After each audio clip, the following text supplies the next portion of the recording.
Hello everyone and welcome back to my Let's Play Pesterquest.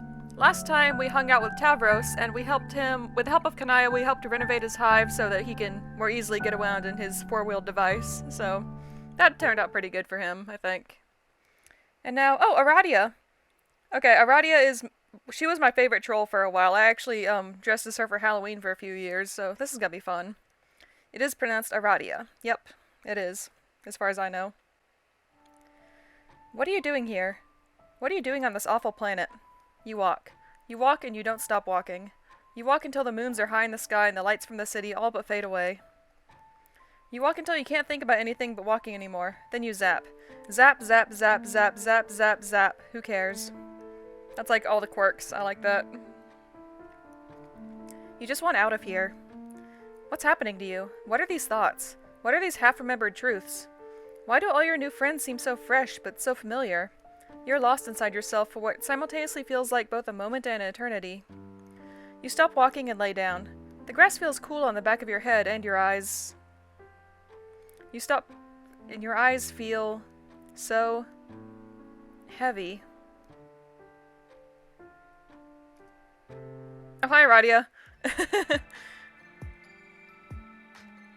Troll Jesus Christ. Inches away from your face, someone is bent over you and staring unblinkingly into your eyes. In a single panic motion, you do a youthful sideways roll and spring to your feet. Wait, so, is this alive Aradia? I'm assuming? Like, has she died in this timeline? Did Vriska kill her yet? Like, when exactly is this? Is she alive or is she a ghost? I mean, she has alive eyes, but... I guess we'll find out. This doesn't seem to startle her at all. She doesn't move from her precariously balanced squat. She's just looking at you, observing you. Is she waiting for you to do something? Oh, I think she's happy alive, Aradia. Okay.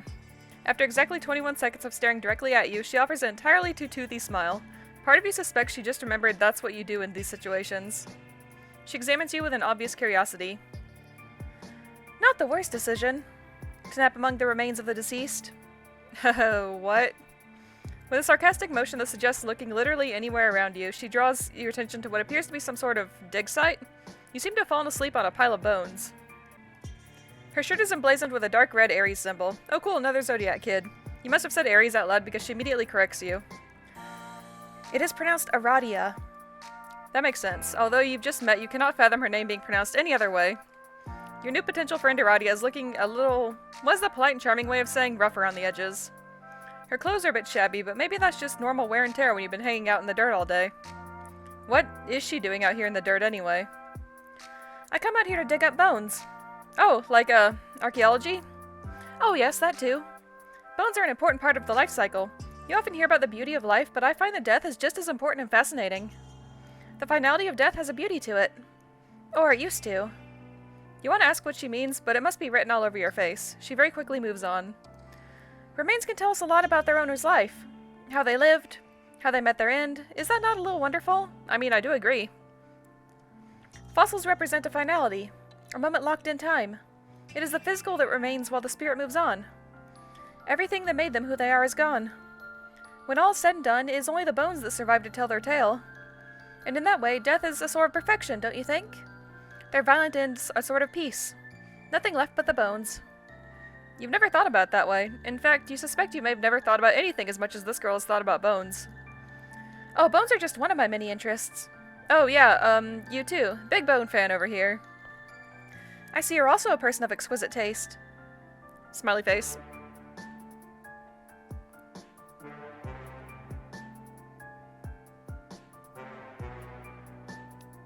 Is this Megalovania remix? I think so. I had to think for a second.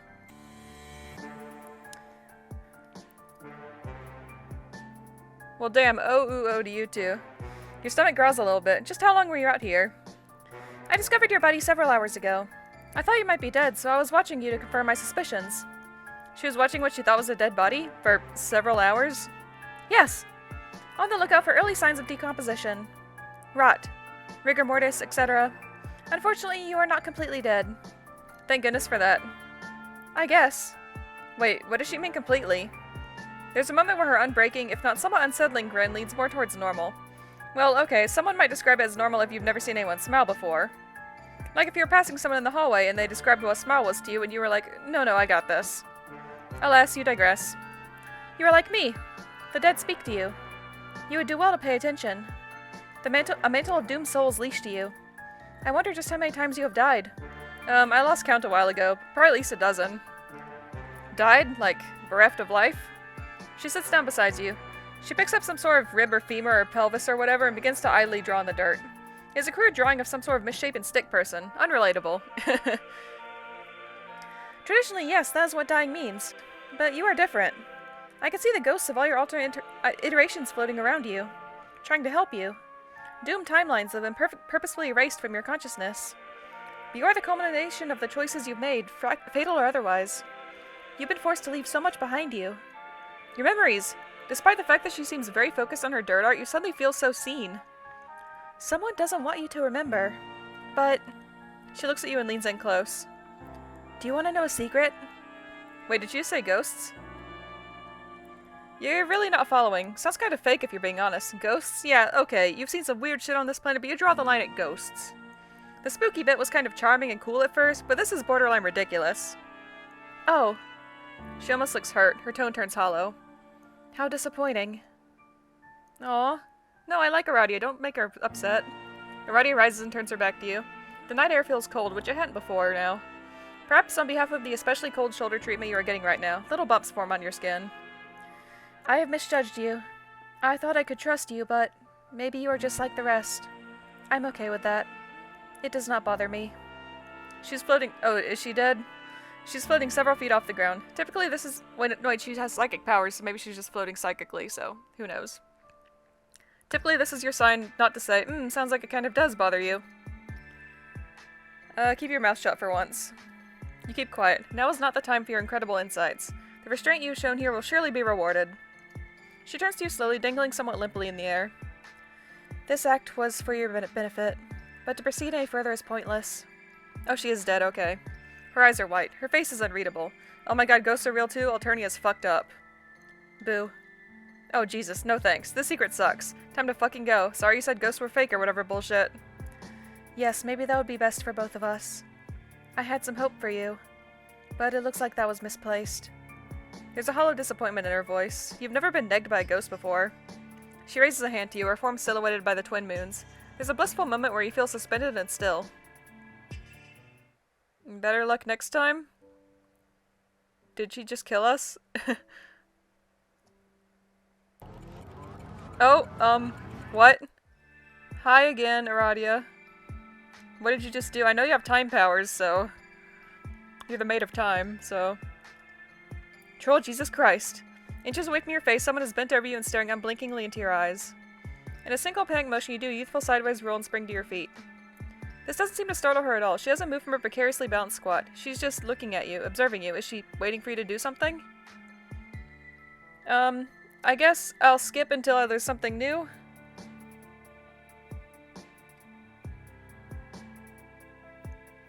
Oh, she wants me to pick this one. Okay. You've never wanted anything more in your entire life. You have to admit you're a little fascinated by this line of inquiry. You don your signature cool person facade and tell her there is nothing in this godforsaken universe that will keep you from hearing that secret. You throw in that you are going to die if you do not find out immediately. Smooth as butter, baby. You don't know how relieved I am to hear that. The way she speaks has shifted slightly. It sounds fuller. Livelier? That's good. Oh, God tier Aradia. Okay, hold on. So this means... Is this canon Aradia? Because... She would have to go through Sagrub to become God tier, so... This is not the current Aradia? It's hard to speak out loud about Homestuck timelines and universes and all that junk. But this means that this iteration of Aradia has gone through Sagrub, so... Yeah. Oh yes, I've been alive for some... time. Oh, the time puns. Thank you, Aradia. Now, all according to plan. When she says the word time, her eyebrows lift a little, as if cueing you in on a joke she seems to think you are completely familiar with. You give it a polite chuckle. What a character. She beams, and there's a moment you forget that she was talking about ghosts and secrets. They can't find us here. We've made them very mad. They can't find us here? Them? We've? Mad? Made? You don't ask for clarification on very. You're feeling pretty confident on that one. This is not the first time we've met. Though it is hard to say how long has passed since then. Time passes differently out here. Hey, apropos of nothing, and far be it from you to comment on someone's appearance, but why does she look so much older? Why is she wearing the magic teen pajamas like John and them? How has she managed to do her makeup so well and just not brush her hair at all? You know with curls the issue might actually be overbrushing. You don't want to brag, but you happen to have an encyclopedic knowledge of hair care products. Has she considered switching to a sulfate-free shampoo? God, you wish you had hair. Well, you ask a lot of questions, but I guess that's natural. Right now, we are outside of the canonical relevance. Yep. Okay, so this is probably canon Aradia. The one who just hops around doing whatever she wants, which is fine with me. You're gonna have to stop her right there. You have had enough of canon and relevancy and what it means and what it is or isn't. Do you people never tire of sniffing your own farts about canonical impact? Well, rude. Yeah, you're rude now. Fuck the narrative. Absolutely phenomenal, and I cannot agree more. Like I was trying to explain, out here even the powers that be can't hear us. I must say I'm a big fan of your work. I've seen quite a few Doom timelines before, but nothing like this. You're something that I had no contingency plans for, and Paradox space is practically falling apart at the seams. This timeline has been peppered with inconsistencies and clues. Things here and there that cannot exist yet. Events that occurred too early. I figured you were doing it on purpose, so I thought I'd get your attention. But you are a little broken, aren't you? She looks disappointed as she says this. You don't know why she would want your attention, but she has it. It's not only your attention I want. The power is shifting, and the ones pulling the strings are distracted with their own meaningless problems. You really can't remember anything, can you? You totally remember some things that you can't explain. Names of things, hints of the past, whispers of ghosts. Wait, how does she know this? Yes, they've been whispering to you quite loudly. They're the fractured remnants of your departed selves. And they've been trying to help you get here at this exact moment. You ask where and when here is exactly. As you look around, the scenery seems to shift. Sometimes you're inside, sometimes you're outside. Sometimes you're in all places at once. You swear you see some shadows of your friends here and there, but in places they don't really belong.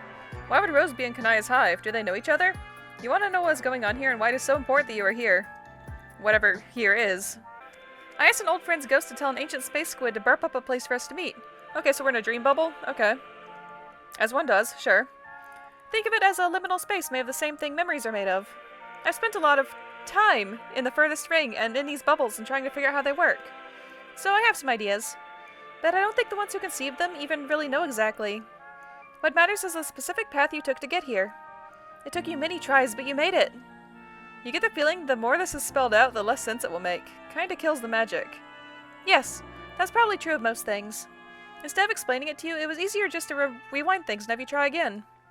You're almost too embarrassed to ask how many times it took you to get right. She puts her hand on her shoulder and just shakes her head. Oh. The important thing is you made it. I tried so many things to get you here. One time I pretended to be a ghost. She fixed a spooky tone, sort of waving her fingers around. Since accidentally entering the medium, your particular class and aspect combination? What is that, by the way? Please tell me. I've given you knowledge and foresight you shouldn't have. But here, where the connection to every version of yourself is strongest, we can do a little housekeeping. She reaches her hand out to yours. Oh fuck, is this it? You're finally making a friend and all it took was an infinite number of tries. You take her hand and she smiles at you. And then everything goes off the shits. Something flies into you. Oh, it's me's. All the me's. Oh fuck, was that a ghost? You can see them. Oh fuck, it has your face. There's so many of them. One by one oh, yep, all the endings. One by one they slam into you. The entirety of their lives and each of their deaths play out before you in real time. Aradia clutches your hand up against a laugh in a way that makes you think maybe this wasn't a great idea. But you remember all of them. As the last doomed version of yourself is absorbed into your body, you collapse out of both physical and mental exhaustion. You're back in the dirt, back in the bone pile. You just sort of turn over and lay there for a second. Oh my god. Malik, Tysius, Boldier, oh, Lil Diamond, Zebra, okay, maybe not that guy. But there's still a gap. Why are you here? You looked down at the hoodie Malik gave you. Didn't Karkat's friends say nobody had used this symbol for a long time? I'm afraid I don't know exactly. My abilities have allowed me to tidy up your timelines that have happened in a sort of tentative canon. Oh, she's a maid, so she tidies up time. Okay, that makes sense. You roll your eyes. She ignores you and continues. So, whatever happened to you outside of the narrative is beyond my capacity as a guide of the deceased. But I know a way we can find out. It's why I brought you here to give you back your memories. God, you miss just fucking roundabout hot dogs. You wonder what your friends are up to now. You think maybe you should check on them. I'm pretty sure they're all dead, and they've been dead for a long time. Well, some of them might be off-planet and still alive, but none of them are on Arturnia anymore, I can guarantee that. She looks you in the eyes and you stop rolling them for 2 seconds. Aren't you tired of being nice? Don't you just want to go apeshit? You want to see this whole place break apart because I know that's what Aradia wants to do. Also, I just noticed that me and Aradia have sort of the same body type, so that's nice. It makes me feel better about cosplaying as her. You think about it for a little bit. You've been gone for so long, you can go back whenever you want, right? You gotta focus on your friends in the here and now.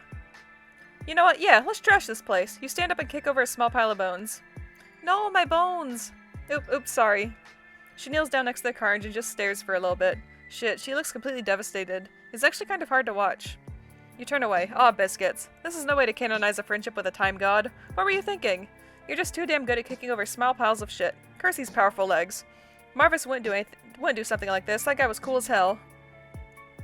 Aradia begins to laugh in a way someone less eager for friendship might describe as a cackle.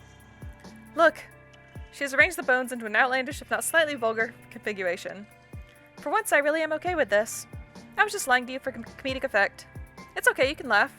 Try it with me, say ha. Ha. Now say it again. Ha. There you go. I meant apeshit more in the larger sense. I don't think any of them care about bones. Their loss. If you really want to see things fall apart, I can lead you to where you need to be. You don't know who they are, and you don't give a single solitary shit. Fuck this place. Fuck whoever took your memories. Let's go absolutely buck wild up in this piece. You kick up some dirt and you don't even care. Oh, there's her, modus. Her Ouija modus? Yeah. Aradia produces a series of abstractions from thin air. Some sort of giant Ouija board. The lens spells out sickle in Alternian, but which you still don't understand why you could read, but you know... But you know what? Not the weirdest shit happening right now. Karkat's rambunctiously colored sickle appears midair. She hands it to you and excitedly takes your other hand. Let's go! Okay, we're in Karkat's hive.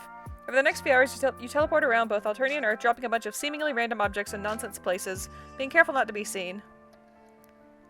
In John's place, you change a gift itinerary in John's dad's PDA. You signed the kids up for cell phone plans.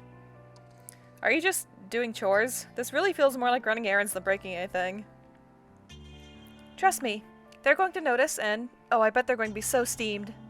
You personally guarantee nobody in their right mind will care about any of this, but the moment the words leave your mouth, something in the distance cracks. You don't see it, you don't hear it, you feel it. Are we breaking the fabric of space-time or something? You zap to the next location. You steal Vriska's lipstick and there it is again, a crack. Are we causing paradoxes? You almost can't believe it. This stupid plan is working. You guess the devil really is in the details. Next to you, Aradia looks absolutely thrilled. Subtle changes in the timeline can have big repercussions, but nothing like this. They usually just create a doomed offshoot, but this is a whole doomed reality. Don't you know what this means? You tell her that you totally do know what it means, but just in case she doesn't know, she should explain it for herself. If you just keep up doing whatever it is you've been doing, this whole place is going to come down. Hup! Aradia lifts an air conditioning unit and throws it into the stratosphere with her mind. Wow, that's fucked up. She sits on the edge of the roof, overlooking the city. Thank you. This was fun! A faint crack forms in the sky. The curtain of space— oh, I see it up there, yeah. Right over here. A faint crack forms in the sky. The curtains of space and time pull back to reveal a nothingness that does not really make you feel as whole as you had hoped. But there's still a bit for you to do. You still have a few more friends to make. What? That's it? You put crack in reality and then just go back to spending time with some teens? Yeah. Aren't you also sort of a teen? I'll be 26 in 2 weeks, so... You explained that was never very clear, actually. Well, the answers you want are at the end of your path. The only way to find them is to get them to come to you. And they will. It will all make sense then. You wish that were true. You sit next to her, your legs dangling over the edge of the molding. Oh, the crack is gone. Before your eyes, the crack in the sky seems to be sewn shut, almost as quickly as it appeared. She was right, something is happening. The two of you sit in each other's company for what feels like both a moment and an eternity. Good end, you guess?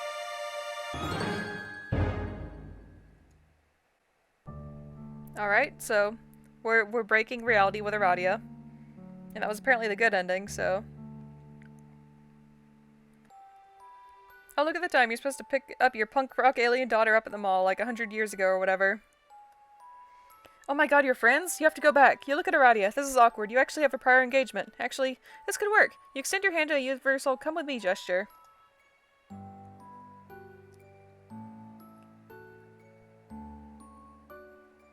Yeah, I don't think anyone's here. You try to focus on anyone. The comforting chaos of Ardada's house, the burnt-out mall where you promised Daria you'd take her with you.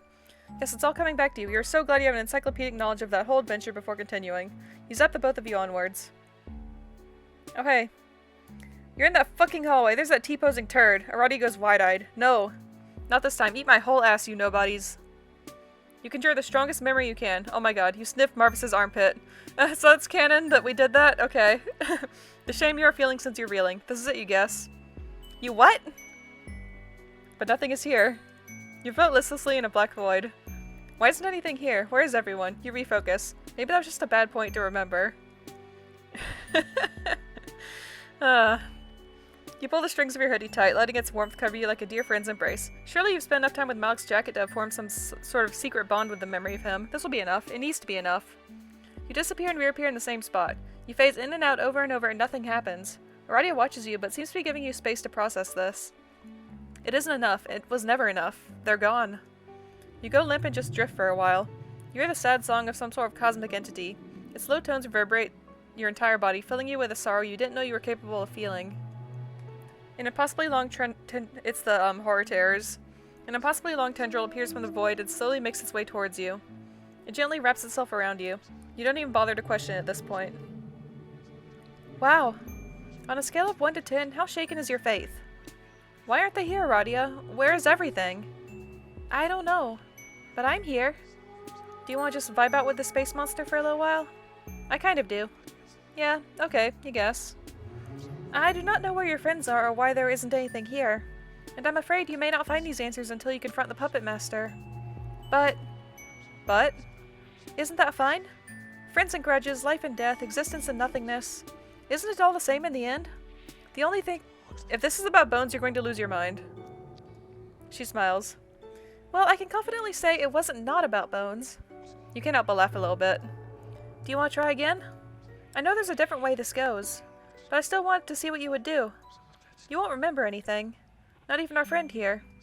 You think about it for a little bit. The tentacle sort of pats you on the face. Is it trying to comfort you? Eventually you know Eventually you know that's what has to happen. She'll rewind you and tidy up the mess you made by coming out here. There's a path you need to follow and you keep trying to cheat it. You ask her to let you sit here for a little bit longer. You don't want to forget just yet. Okay. Okay. Honestly, I really like that ending. We're just kind of chilling out with the horror terrors. And then rewind.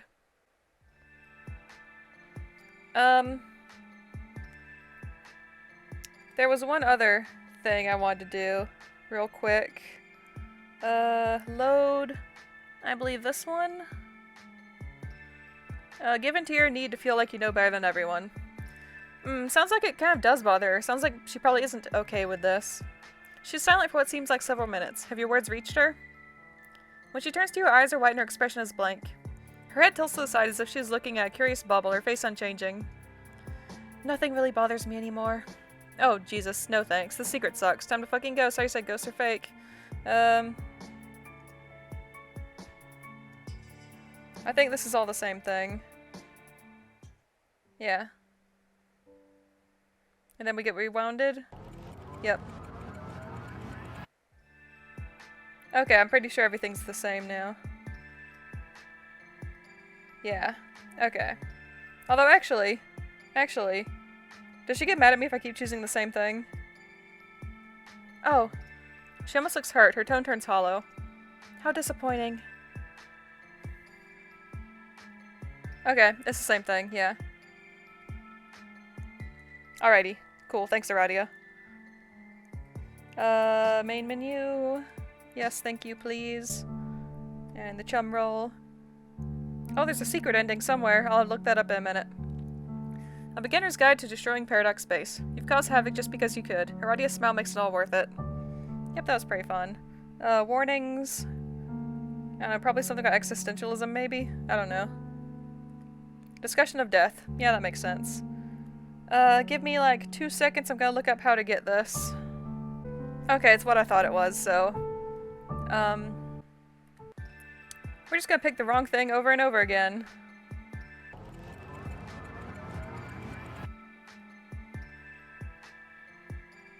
Oh, you've got to be kidding me. Yep, and we just get kicked back to the tell screen. You're really bad at taking hints. Yep, thank you. So, I'm surprised I didn't guess this beforehand, but of course Aradia will be the one who gives us, like, a lot of information about the ongoing, overarching story going on here. Because, you know, she likes to mess with the timeline. Well, not really the timeline, but she likes to mess with everything, just to see what happens. And I like that about her. She just goes with her own plan, and everything turns out okay for her somehow. Like, honestly, I think she's probably, at this point in canon, she's probably the happiest character in Homestuck.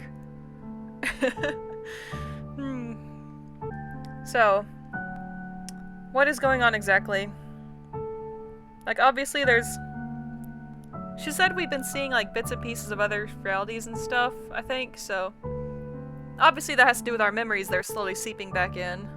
And do we officially remember everything now? I think we do. So that's kind of cool. But it also makes me wonder about the thing we saw flying on Prospect or whatever.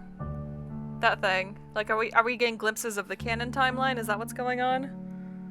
So, I don't know when we'll get answers for that. It's going to be a little while, I think. Like, who do we have up next? Nepeta. I like Nepeta, but she's probably not going to tell us anything too important, so... Sorry, Nepeta. And then Solix and the Sea Dwellers, and then the Alpha Kids, so... Obviously there's going to be some important stuff going on with Dirk, because Dirk. But, yeah. So, I guess we're done for now. So, thanks for watching, hope you have a great day, and I'll see you next time. Bye!